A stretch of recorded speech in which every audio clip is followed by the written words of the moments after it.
tiguang na kayo sila nga. Ako ba, moingon na gani nga. Kadugay ba namatay sa akong luluin nga. Kanabang porhisyon na kuno kaayo daghan kanang isog na kay kuan dugay kuno namatay kay tungod wala pa ang ilahang utlanan. Napuyuban mo ta kasayo pa pud gikuha nga buutan baya unta kaayo didto siya nya anong sayo man siya gikuha. Kay tungod maupod to didto lang ang iyahang utlanan. So kita man di ay tanan na mga utlanan, ang Biblia nagtambag nga kita samtang mga buhi ta karon kinahanglan gyud ta mo paduol ngadto sa atong buhi nga Dios. No, ang atong pakigrelasyon ngadto sa atong buhi nga Dios, pagtuman sa iyang mga kabubuton, kay ang Ginoo naman say balaod nato karon, naman siya nasa balang kasulatan naman siya 10 commandments nga iyang gisugo matag usa nato. So dapat ato pud nang tumanon aron nga kumupahulay man ta dito sa kamatayon naa siya gisaad nga ikaduhang kinabuhi. Mautoy nindot. Mautoy atong pangandoyon ang ikaduhang kinabuhi. Kay dito sa kinabuhi nga iyang gisaad ikaduhang kinabuhi.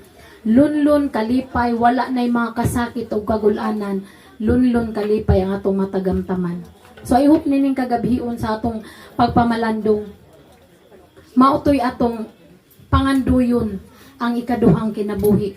Ang pinadayag 14:13 nag-ingon, bulahan ang tao nga mamatay, nga sukad na nga matay sila diha kang Kristo, kay nakapahulay na sila sa ilang mga pangabudlay ug ang ilang mga binuhatan muuban man kanila.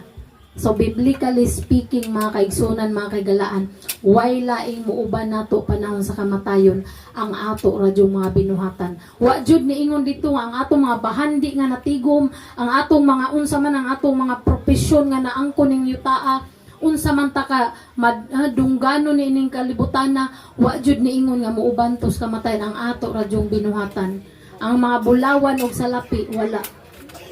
Ato radyong nang biyaan. Romans 14:8, for to me to live is Christ and to die is gain. No, sa atong pagkinabuhi, magkinabuhi ta diha kang Kristo. Kay kaaron nga moabot man ta sa kamatayon usa siya ka kadaugan. No, usa siya ka ganansya. Ang kamatayon usa ka ganansya sa tao nga nangalagad sa Ginoo samtang buhi. No, mao na ang atong angay panganduyon.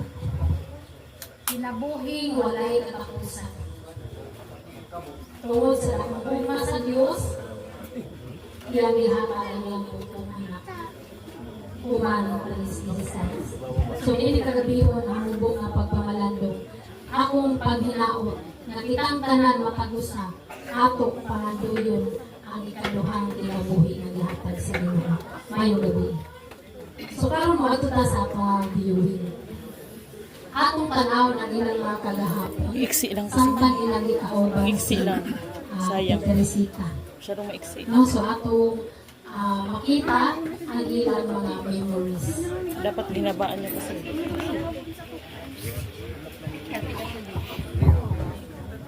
Maiksiin.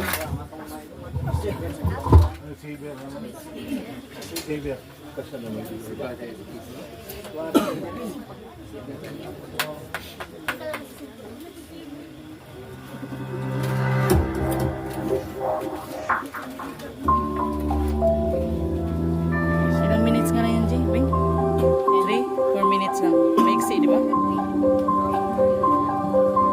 Yun lang yung picture na binigay niyo.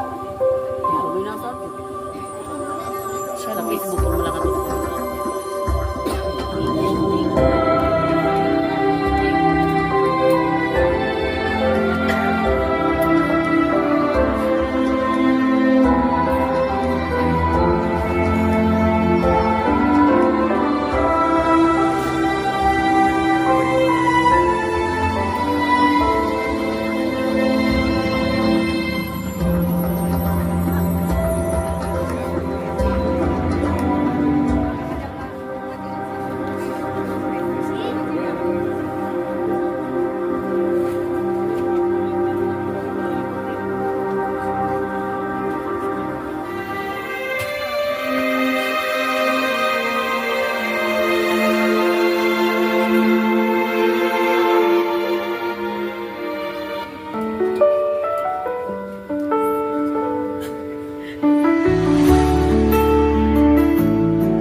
when the stars don't shine and the nights feel long.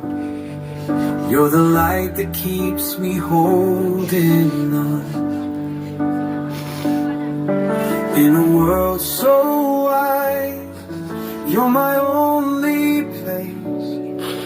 Every dream I see is your gentle face. Through the storms, through the pain, you lift me up again and again.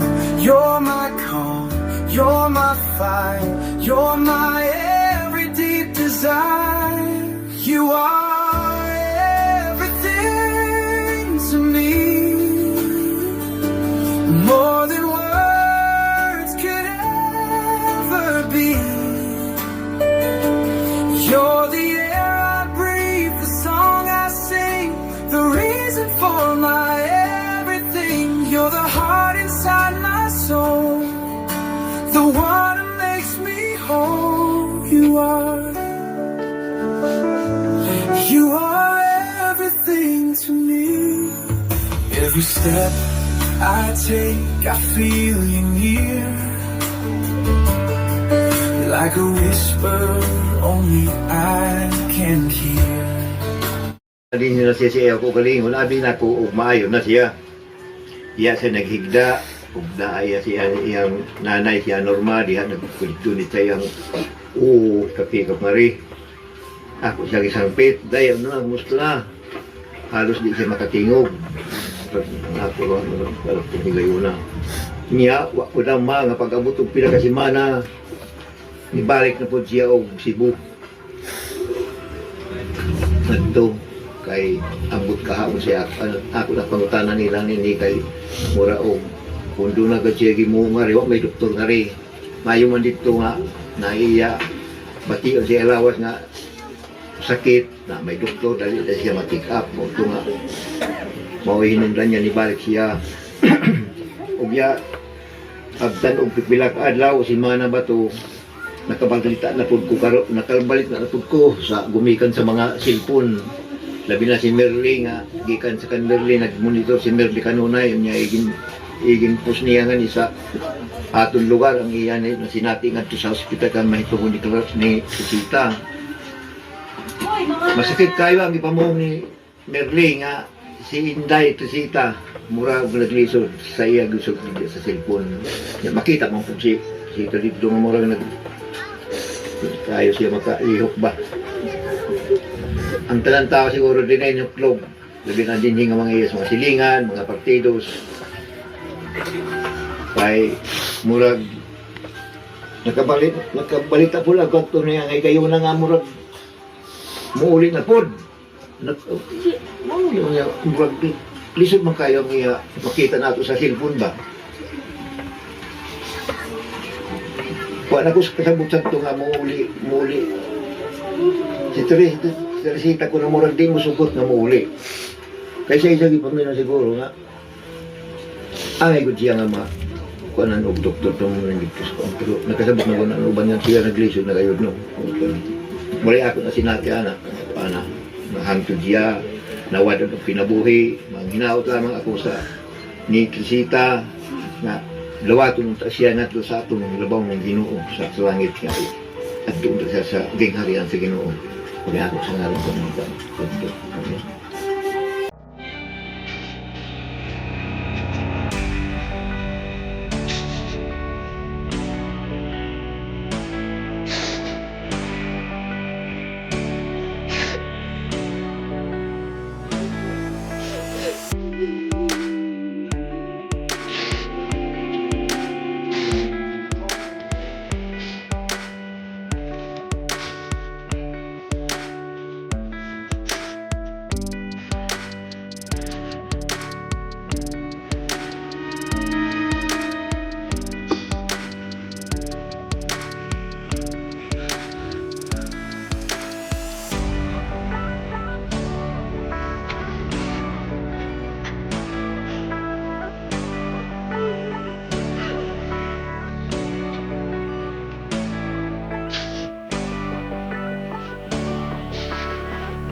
Dali tayo, okay?